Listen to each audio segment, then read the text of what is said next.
اور زکات دیتے. ترجمہ بدل دیا اس وقت چہرے نے. کیوں؟ کیونکہ بغض علی دل کی گہرائیوں میں جو شامل ہو چکا ہے. میں کہوں کوئی بات کر رہی، وہ بھلا آدمی ہے، چودھری صاحب بھلے آدمی ہے، بڑی نمازیں پڑھتے ہیں اور بڑے رکوع بجا لاتے ہیں. یہ کوئی عقلی بات ہے؟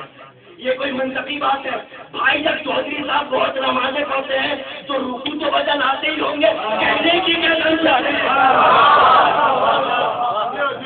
اور جو شعور کل ہو اس سے کیسے ہی امید کی جا سکتی ہے کہ وہ اس طرح کا جملہ کہے گا کہ تمہارا ولی اللہ ہے، رسول ہے، اور وہ لوگ ہیں وہ نماز قائم کرتے ہیں، رکوع بجا لاتے ہیں اور زکات بھی دیتے ہیں.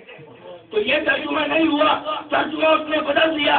یاد رکھیے کہ یہ لوگ کتنے ہی منصوبے بنا رہے ہیں، کتنی ہی جوڑی سے وجود میں کیوں نہ آ جائے، حقیقت کبھی پوشیدہ نہیں ہے. کیونکہ حق کو بچانے کے دو ہی راستے ہیں. ایک، حق کو ان کی بنیاد پہ رد نہیں کیا جا سکتا، سن لیجیے. ایک، حق کو ان کی بنیاد پہ رد نہیں کیا جاتا، اور ایک حق اپنی حقانیت ثابت کرنے کے لیے کسی دلیل کا محتاج ہے.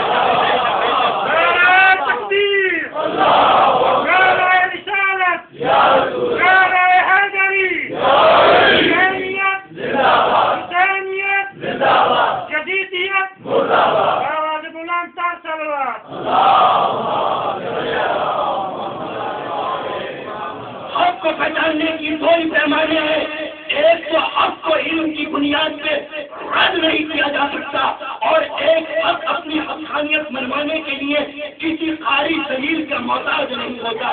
یہی وجہ ہے کہ علی کو بری ثابت کرنے کے لیے نہ ہی ہمیں قرآن مجید کی ضرورت ہے، نہ ہی ہمیں حدیث رسول کی ضرورت ہے، بلکہ آفتاب آمد دلیل آفتاب. آفتاب اپنی دلیل خود ہوتا ہے. ہم جو اتنا بڑا دعویٰ کرتے ہیں جس سے بڑا دعویٰ دنیا میں کوئی نہیں کر سکتا. ہم کہتے ہیں آیت ولایت تم لے لو، انما یرید اللہ کی آیت تم لے لو، آیت قربہ تم لے لو، آیت ولایت تم لے لو، حدیث منزلت تم لے لو، حدیث باؤل علم تم لے لو، پھر بھی علی کی برابر ہرگز ہرگز نہیں ہوگا. اس سے بڑا دعویٰ ہو ہی نہیں سکتا.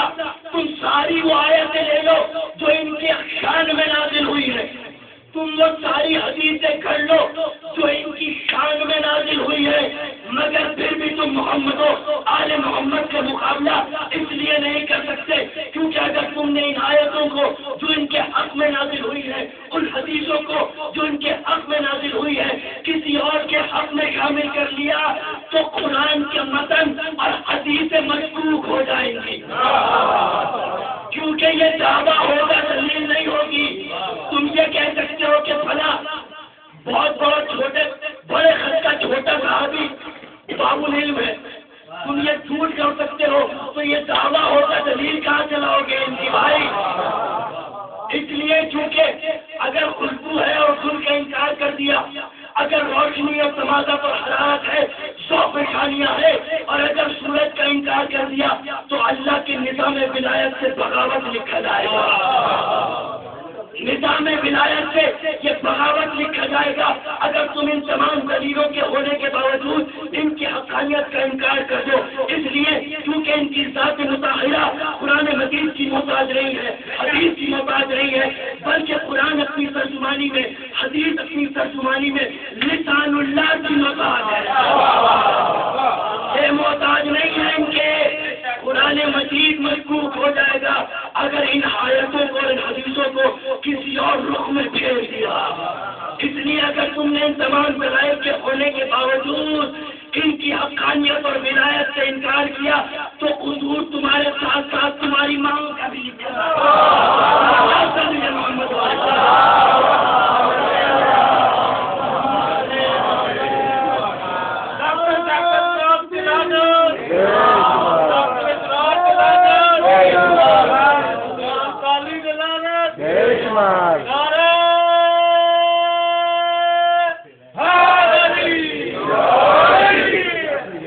ولایت کے 3 درجے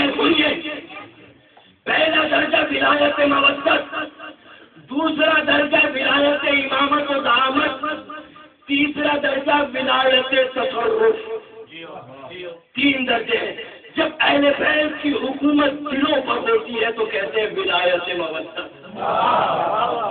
جب اہل بیت کی حکومت دین پر ہو تو کہتے ہیں ولایت امامت، جب اہل بیت کا اقتدار اور تصرف پوری کائنات کے اوپر ہو اس کو کہتے ہیں ولایت تصرف۔ یہ تین درجے ہیں۔ ولایت مودت یاد رکھیے گا، نوجوانوں سے مخاطب ہو کے کہہ رہا ہوں، ولایت مودت، ولایت امامت، ولایت تصرف، میرے عقیدے کا عنوان ہی یہ ہے ولایت۔ ان تینوں ولایتوں کے مرتبے کو میں سمجھاؤں گا کہ ولایت مودت کسے کہتے ہیں۔